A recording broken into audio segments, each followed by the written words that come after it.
All right, guys. So I know you guys have been missing me for quite some time. And yes, if you can hear her in the background, I'm watching a whole nother dog. But yeah, let me turn it. But yeah, as you can see on the screen here, this is about Nicki Minaj. And she does a podcast interview with this guy that I've just now heard of. And you can actually go and look in the description of the video. Go ahead, subscribe to his channel. But for the most part, this guy is a Christian podcaster. I've seen a lot of Christian podcasters pop up on my algorithm lately. Like literally. Like ever since I capitulated to MAGA and to the right, I've seen nothing but politics and religious podcasters popping up. And a bunch of religious podcasters popping up. Nothing but that. So, but the thing that we're going to be watching here is that Nicki Minaj said this about the music industry. And when she talks about the music industry, she talks about spiritual warfare, and the music industry has a demonic presence over the artists. So I want to get into that discussion. So without further ado, let's start the video. Driven from their homes and killed. I felt like I bought a knife to a gunfight. Oh my gosh, what did I sign up for? Do you think the music scene is very demonically organized? I started feeling like everyone wanted to like stake their claim into human beings, like they were property. Is the Illuminati real? There definitely is a group of people that have made things very difficult for me. Has it been a spiritual warfare? Absolutely. When you have a relationship with God, you only care about, is God pleased with me? Who is Jesus to you now? Jesus is... Hey, before we get into today's episode, I want to share two quick things with you. First, if these videos have meant anything to you, if they've encouraged your faith or helped you see the gospel a little bit more clearly, I just want to ask you to subscribe. A lot of people tune in every single week and haven't hit the button yet. It only takes 2 seconds and it helps us keep putting these conversations in front of people who need them. And the second thing, this one I've honestly been really excited to say, I'm officially announcing our ministry's biggest live event to date, Open Heaven Live Podcast Tour. It's happening November 8th this year at the Pavilion at Toyota Music Factory in Irving, Texas. This is going to be a night centered around worship, faith, real conversations, and genuine community. I believe God is going to move in a powerful way, and I would love for you to be in the room. Tickets are on sale right now. You can head to brycecrawford.org/tour or just click the link in the description below. And please only get your tickets through my official site or that link below. I recommend not buying from random resellers online. I believe this is going to be a really special night, and I hope to see you there. All right, let's get into the episode. What's going on, guys? Welcome back to our 200th episode of the Bryce Crawford Podcast. I'm Bryce, and today we have a very incredible special guest. I'm super honored that she is sitting down with us. We have Nicki Minaj with us. Hello. Thank you for joining us. Thank you for having me. I'm happy to be here. Okay, so before you became one of the most recognizable voices in music, hundreds of millions of people knowing who you are, who is Nicki Minaj? Prior to being Nicki Minaj, I was just a fun kid. I was interested in pretty much everything, inquisitive. I was loud. I would say I was a bossy little kid. I like it. Yeah, I would say I was kind of bossy, but always a big dreamer. You know, it's so funny because always like when you're a kid and you're loud, it's always like a good thing. I feel like I gravitate towards like the loud kids growing up. You know, I feel like that's such a good thing. So, you know, sometimes when you grow up, people are like, oh, you can't be loud. But I like the loud people growing up. That's just a good personality aspect. Now, when you were growing up, before publicly, you said that life was hard growing up as a kid. Can you tell me a little bit about what life was like growing up for you? In Trinidad, it was difficult well, first of all, I didn't feel that it was hard during the process, like, because up until I was about 5 years old, I lived in a house with many of my relatives in Trinidad, and we just got used to so many people in and out all the time. So grandparents, aunts, uncles, cousins, everyone. It didn't seem like it was a small space until we went back after, years later. But I would say it was a volatile environment. One of my cousins, he would have episodes of just being violent, Mm. and sometimes, so he would come back every now and then, and So I want to get to the specific, most important part of the video, which I believe starts right here when they start What to about that? talk about the well, it sure music isn't industry. driving people to God. It's, it definitely isn't making people want God more, because it focuses on the worship of. Hold on one second. There you go. Go to that. Yep. She What talks about that? about basically. Well, So basically, she talks about. It basically says that the music industry does not lead people towards God, and this is where she gets to talk about the promotion of sin and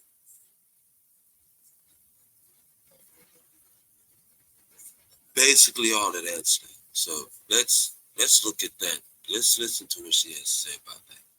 it sure isn't driving people to God. It's, it definitely isn't making people want God more, because it focuses on the worship of material things. Mm. And we all play a part in it. I've played a part in it, of course. It's not healthy over time. It's not healthy mentally and for the soul, emotionally. I mean,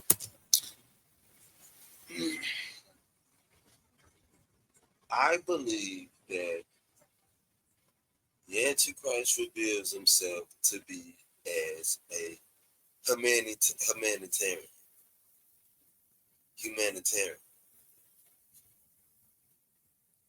which is basically going to appeal to the flesh instead of the soul and the spirit. Because when you think about humanitarianism, that's the physical, not the spiritual.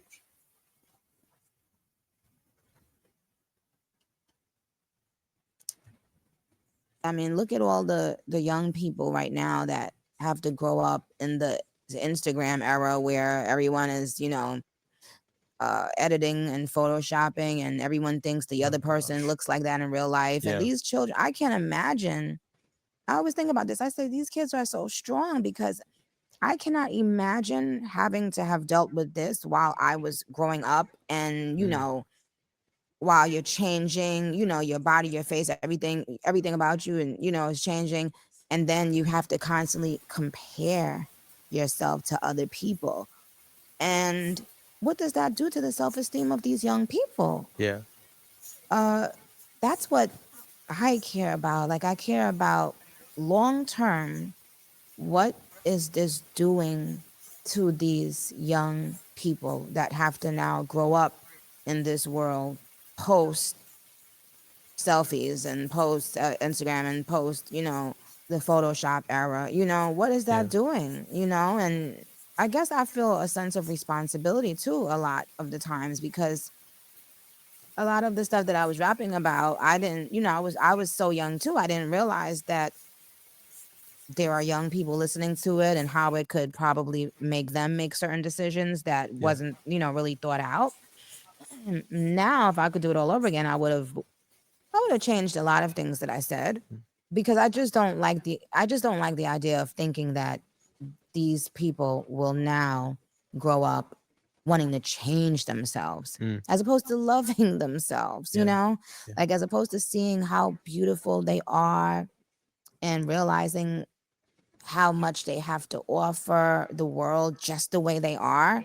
That's what I think, that's what I think is very demonic about the industry as a whole. You know what? I like the fact that she takes responsibility, at least takes some type of responsibility for her role in the industry. And I like that a lot. I like that for her.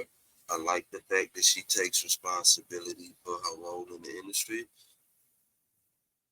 But I just think that this generation is probably too far gone.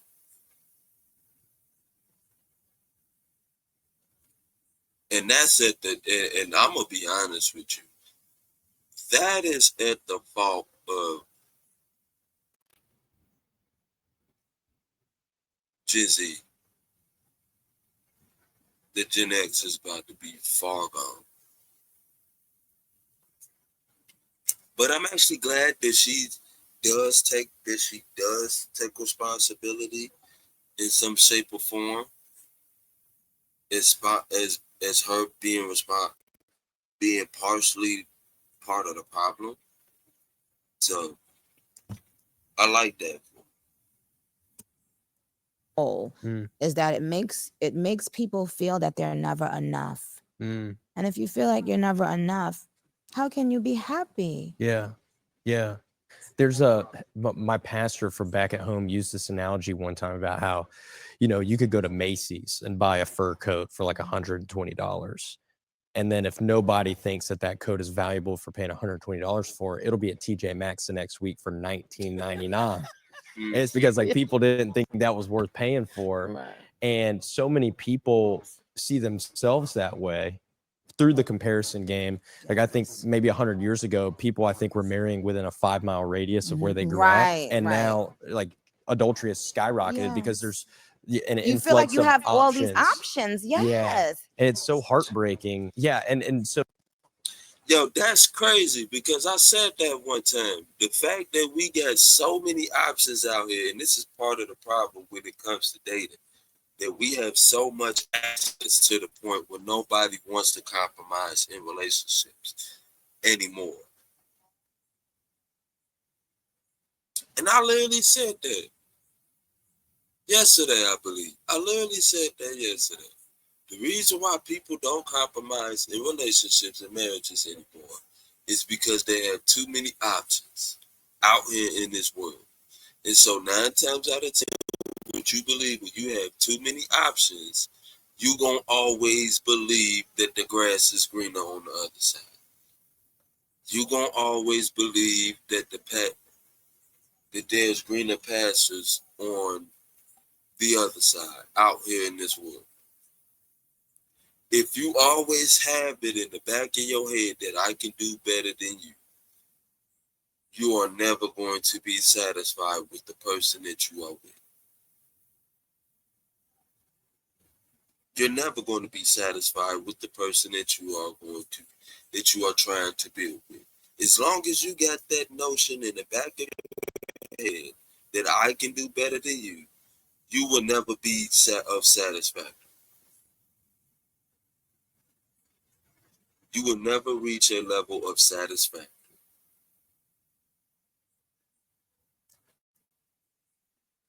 And so there's this, my pastor would always say, well, what's the price tag that God puts on your life? And I had never heard a phrase that way. And he just said, God puts his own life as the price tag on your life, willing to die for you. And I think that's so powerful because identity is the hardest thing to understand about Jesus, in my opinion, right? That's like everything, when I'm struggling or I'm getting in my head or I'm the overthinker or, I have so much respect for you saying, yeah, I don't care what people think about me online. And I'm like, man, the tiniest thing can get under my skin and make me upset or hurt my feelings or make me go, well, wait a second, that's not what I meant. Or wait, you don't know my heart, or wait, you don't understand, or I didn't mean it, and then I start stuttering and falling, get in my head. And gosh, the comparison thing is awful. You're also very young. When I was your age, I would not have been able to do this. Like, I want to make it clear that I think that young people right now are so strong mentally. Like, it's like you guys have no choice but to be strong. it's quite natural for someone, for a young person, and when I say young, I mean even in their 20s, it's quite natural for things to get under their skin. You haven't had a lot of things to compare things to. You haven't had, a lot of times where you're like, oh, I know how this is going to end. I'm not going to stress that. No, this is the first moments for you guys in a lot of areas of your life. Like, you've never seen what happens. And before y'all niggas get in the comment section, excuse my language. No, I don't think she's gonna drop another album. She about to do a Rihanna move. She about to pull a Rihanna on y'all. She ain't coming back. After social media, or after, certain relationships or certain lessons. So, you're going through it in real time. I get it. I can't say just don't care about stuff. I remember people used to tell me, close people that were very close to me, they would say, if I was in your shoes, oh my God, you're so lucky. This was when I first got in the industry. They would be like, you're so lucky. If I was you, I would never complain about anything. I wish I had your life. And they used to tell me that they would not care about comments on the internet. And I knew that to be a lie. And two people that were very close to me had it happen to them and nearly had mental breakdowns. The same two people that were telling me, oh, I wouldn't care if I was in your shoes, when they got a little attention off the internet, and it wasn't good stuff, and it was starting to be attacks, and the same attacks that I had to endure every day.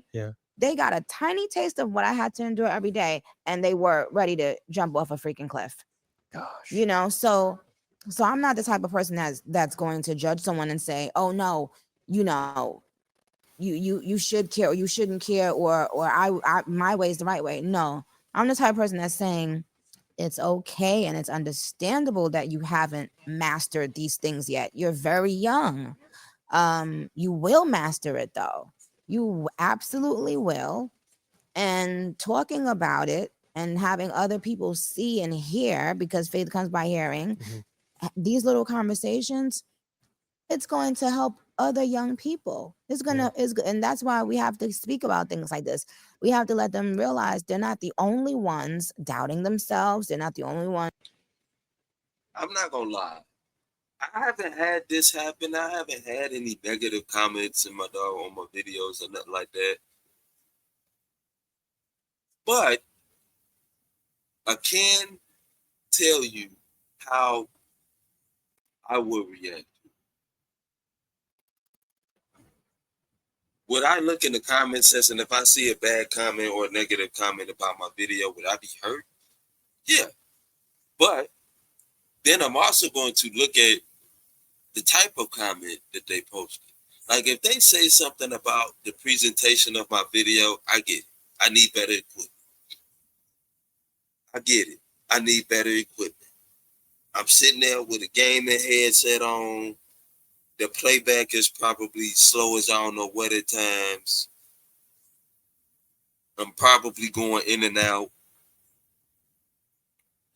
and all of that stuff. So yeah, I get it. If they say, "Oh yeah, this is terrible" and stuff, I get that part.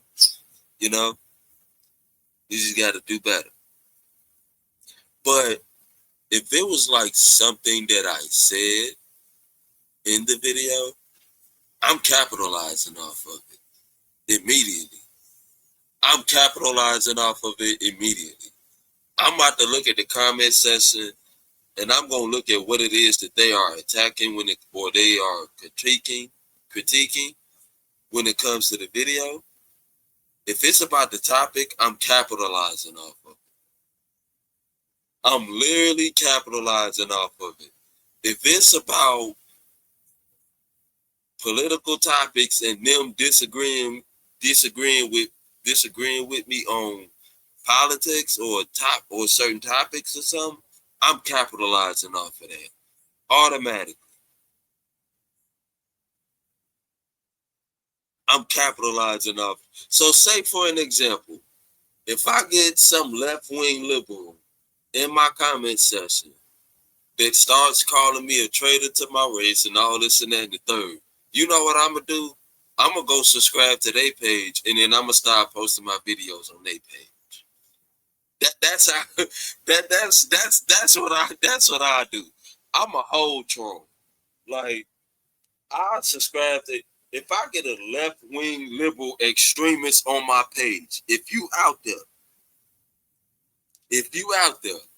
please come into the comment section and say the most left wing extremist talking points you can ever think of.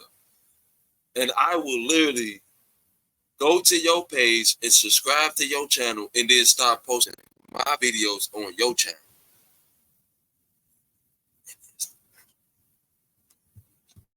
So that's how I do it. One's hurting or feeling agitated, wanting to, respond to everything. They're not the only ones. Yeah. But in the long run, it doesn't benefit anyone to lash out in anger. Yeah.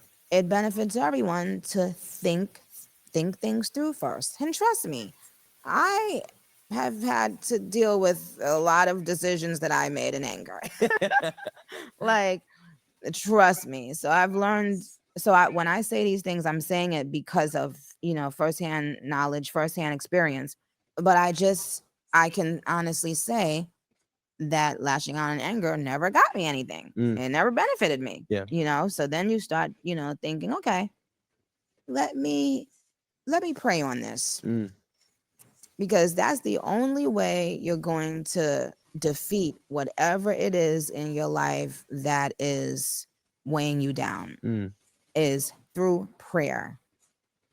And eventually, and it's, what's interesting, whenever something's going on in my life and I feel like a little, like, to the point where I'm fed up or whatever it is, however I might feel, I'll read a scripture in the Bible and it'll be something clear as day to tell me what not to do and what to do. It's like as soon as you ask God for a sign and you open that Bible, he gives you a sign. You'll read something and you'll be like, oh my God, this applies to me right now. This applies to exactly what I'm going through right now. Yeah. I would love your advice on this, just through everything you're saying. So whenever I read the Bible, I'm like, okay, Jesus loves everyone equally, but he obviously has levels of trust because he has the 12 disciples, and then he has Peter, James, and John, and then he has John, the one whom he loved.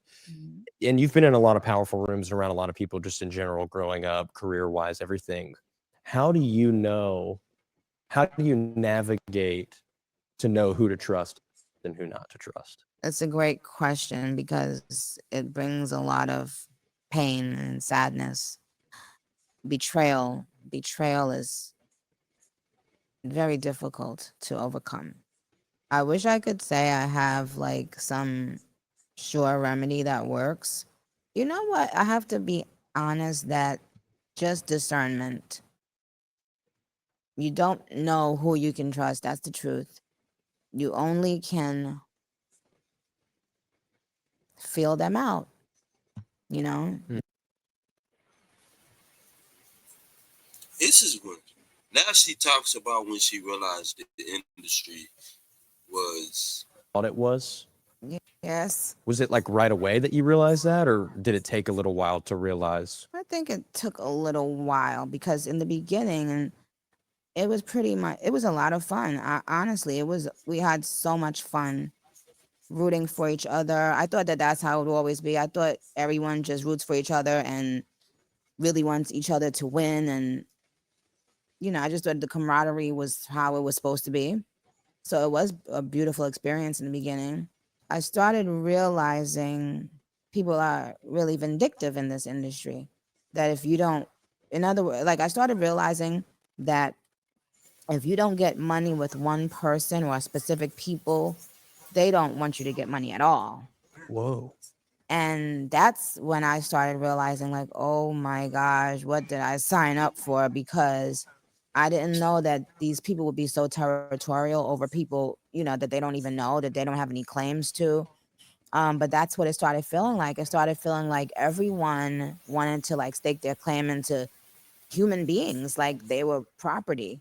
And if you didn't abide by their rules or put money in their pocket, they would actively try to stop you from making money to feed your family, from prospering in the industry that you love. Whoa. So that's when a different light bulb went off in my head. Like, what the heck did I get into?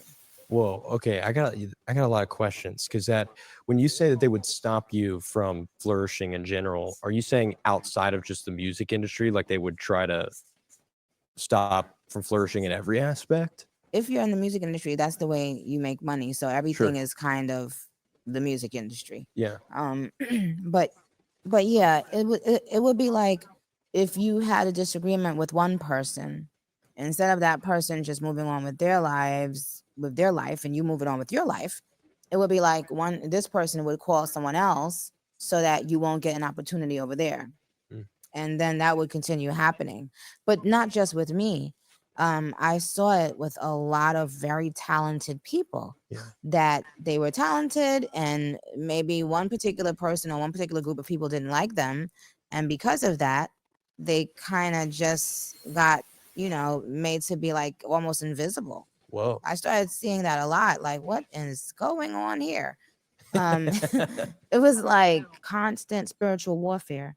I wish I would have known sooner that this music industry was such a spiritual experience, Hmm. because I felt like I brought a knife to a gunfight Whoa. without knowing that, without having that information. I feel like, I was ill equipped for what was ahead, and no one had given me a heads up. And I had to figure it out when I got there. So did you just constantly feel pressure to, I mean, in those environments, when you have one group of people that are kind of in control, essentially, there's a lot of pressure put on anyone that could walk in that room. And you were obviously in rooms like that. So were you ever in a season, obviously not now, but were you ever in a season where you felt like you had to maybe compromise boundaries or something like that just to stay in the room? Not specifically. With me personally, I don't feel like I ever did compromise for specific things or like in Mm. specific rooms, but I feel like overall it was a compromise on what I knew to be true about, myself. Yeah. Like overall, I think that the music industry was a compromise and is a compromise. But thank God I can honestly say that no, I don't feel that I was ever personally made to compromise. Mhm. Like I feel like everything I did it willingly, and I spoke up a lot. Yeah. I spoke up a lot about things, and maybe that's why I was a bit of an outcast because because they couldn't get me to just go along with whatever everyone else was doing most of the time. Mm. I had to really believe it in order for me to do it. This is just on the forefront of my eye. I just got to ask because I am so intrigued by everything you just said. It's fascinating me right now. Is the Illuminati real? Like, is that, I know people use that name label to name like, okay, powerful people, Mhm. but so take that with a grain of salt, like that label of Illuminati, like as a group. Like, is there an actual group of powerful people that kind of control everything? Okay, let me say my situation I feel like it's very personal. Like I feel that there definitely is a group of people that have made things very difficult for me, but I don't know if, I don't know if they're Illuminati. I don't know what they are. I always was looking at it as if this was a personal issue, that one person didn't really like me and they happened to be in a powerful position, Mhm. and they were able to use their influence to make people go against me. And that because, they couldn't get certain money with me, that, they wanted the money not to come to me. I never looked at it as if it was like an entire secret society against me. Yeah. But who knows? It could be. Yeah. It could have been. Who knows? But however, it definitely has been spiritual. Now, what they call themselves and what they proclaim to be, only they could tell you that. Yeah. But has it been a spiritual warfare? Absolutely. if anything ever happened, I'd slide for you. I just want you to know that I would Thank totally you. slide. You said you want to be able to encourage and uplift young people in a manner, but you've done that the entire time to me when we've sat here. So I think the you. world of you. I think you're Thank fun. I you. think you're awesome. Thank I you. had an awesome time hanging out with you. Ditto. Thank you. You're I welcome. would love to pray for you before we close. Is that cool? Yes, of Let's course. do it. Jesus, thank you so much for today, God, and thank you for Nikki, and thank you for our time together. Lord, would you just continue to bless her and continue to speak to her like. So you see, now you heard that. So I do think the Illuminati is real. I have been in a Freemason chapel.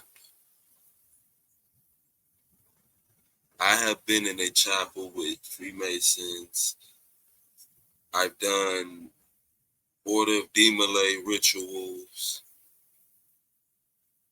I've been pretty much, I almost went down that road, possibly ending up joining a secret society. Like if I would have kept going down that road and we would have stayed in New Jersey and I would have kept going down that road, by the time 33, I probably would have been all the way up there. 33rd degree Mason, fully integrated into the Masonic Society.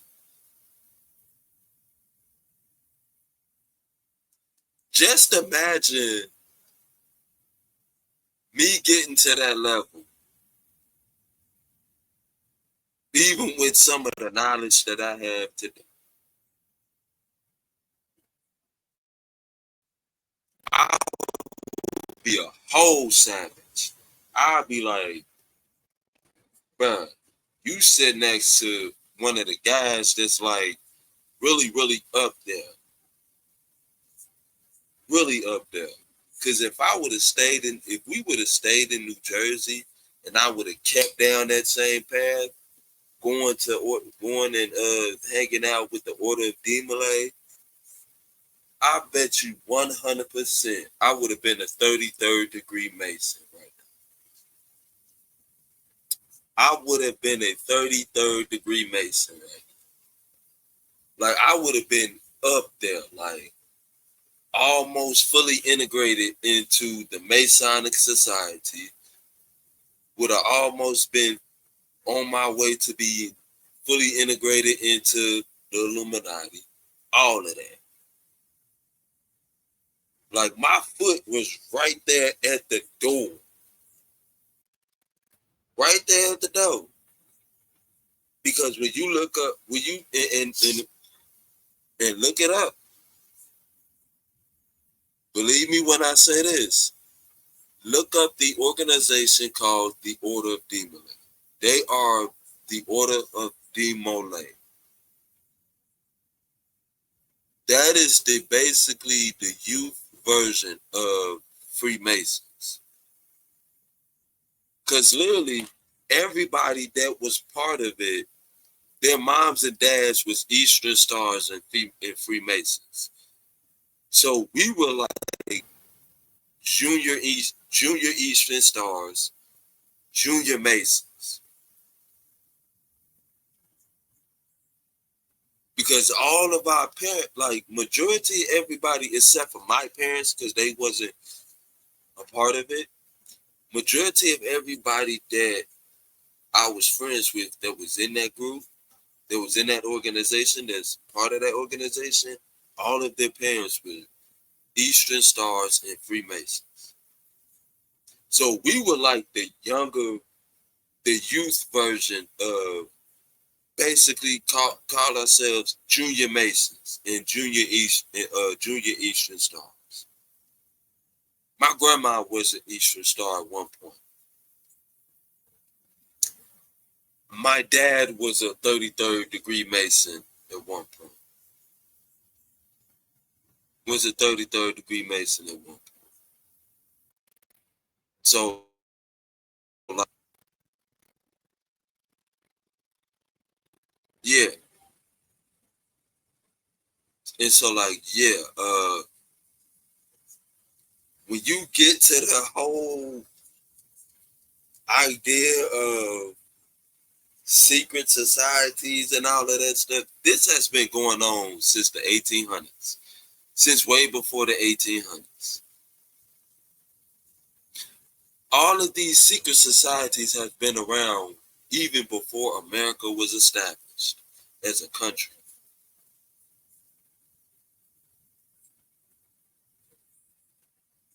You know? So what she's saying is there is definitely the Illuminati. It's definitely the Illuminati. But I would like for you guys, I would like to know what you guys think about it. Like, comment, subscribe. Black Diamond. Peace.